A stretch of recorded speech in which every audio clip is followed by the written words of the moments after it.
When I'm out here in the woods and in the middle of nowhere, I really don't think about it. If they go do their business, I just kind of out of sight, out of mind, and keep on going up the trail.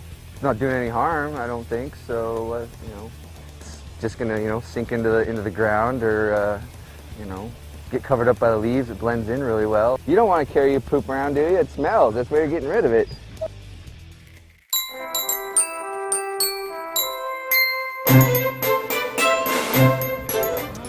I take them out for a walk, and when they poop, they just poop. I just let them poop.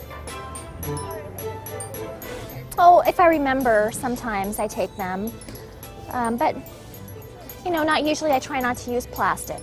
Fecal coliform bacteria, I don't even know what that is. I think it's troublesome. I mean, I have stepped in big dog doos before myself, and it really is terrible. But her dog do is so teeny weeny, itty bitty. It's almost as cute and wrinkly as she is. I don't really see why anybody would be bothered by it.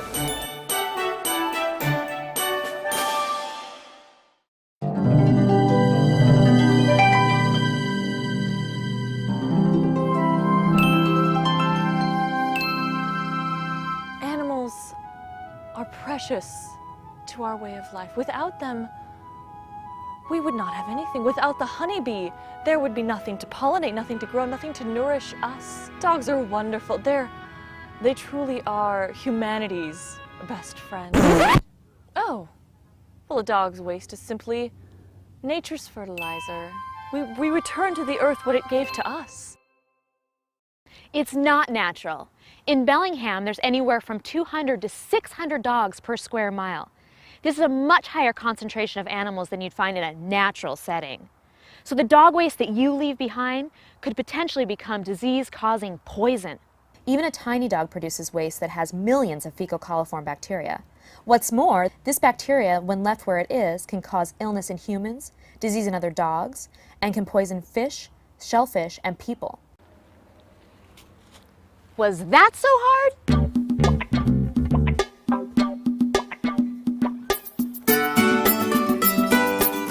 Most every week, every Sunday, we have a good family walk. Yeah, we have the weekends off, so it's a time when we can just come out together as a family and just kind of relax and enjoy ourselves. Oh, we bag. Oh yeah, of course, we always bag. I just don't like the way it feels, though. I think we need to just focus on having family time together. The trail's maintained, and whenever we come back, it's always gone. It always disappears, so I figure it's okay. You wouldn't leave your kids' poop on the side of the trail. Why would you leave your dogs? The city of Bellingham doesn't have the money to supply garbage cans throughout the city trail system, and they don't have the staff to maintain them. This is your dog, not the city's, and its poop is your responsibility. And if you thought responsibility for pet waste ended with dogs, you couldn't be more wrong. Like the book says, everybody poops, and cats are huge producers. Just imagine each piece of cat waste like a landmine full of bacteria. If you're a cat owner, you need to take responsibility for its waste. Provide an outdoor cat box. It's not hard to do. And then, of course, you need to take care of it and clean it out. Most cats want to go in boxes, so do the right thing. Step up to the box and clean it out. It's not just dogs and cats. If you've been to Blodell Donovan, you've seen another source of fecal coliform bacteria, and you may have even contributed to the problem.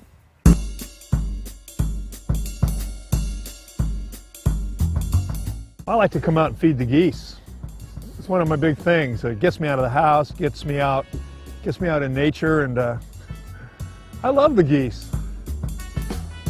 I know that geese doing the natural thing that geese do can make a mess in the park. I don't see it as a mess, it's organic, and usually the rain is what kind of washes everything away anyhow.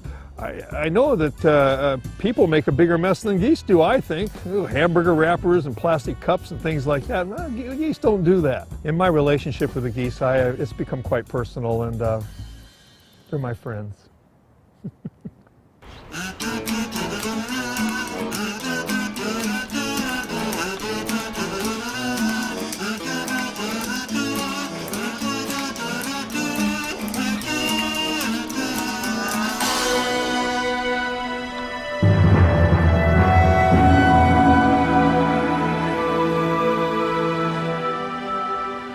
want geese to poop on you, why would you want them to poop in our drinking water?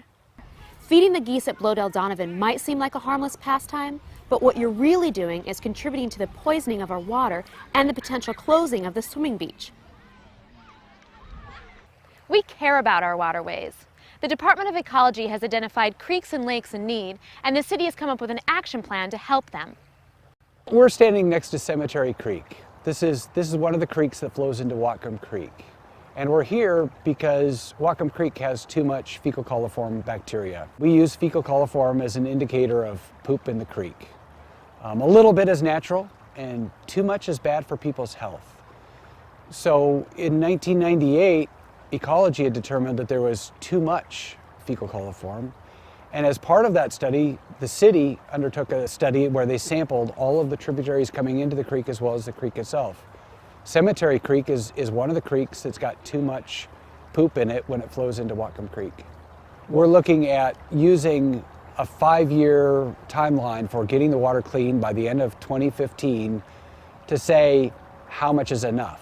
What we've come to now is the point where it's time to put together an actual plan. And so people will get a chance to comment on a plan that the city's currently working on putting together and we're reviewing to see if we believe it's adequate. And it'll be a matter of pairing up activities that we think will be adequate with how the water quality responds. And it'll be a balance of education, enforcement, inspections, and identification work. All of this planning won't make a bit of difference if people don't change the way they behave. TMDL man. For more information about phosphorus, pet waste, and the Whatcom Creek TMDL, go to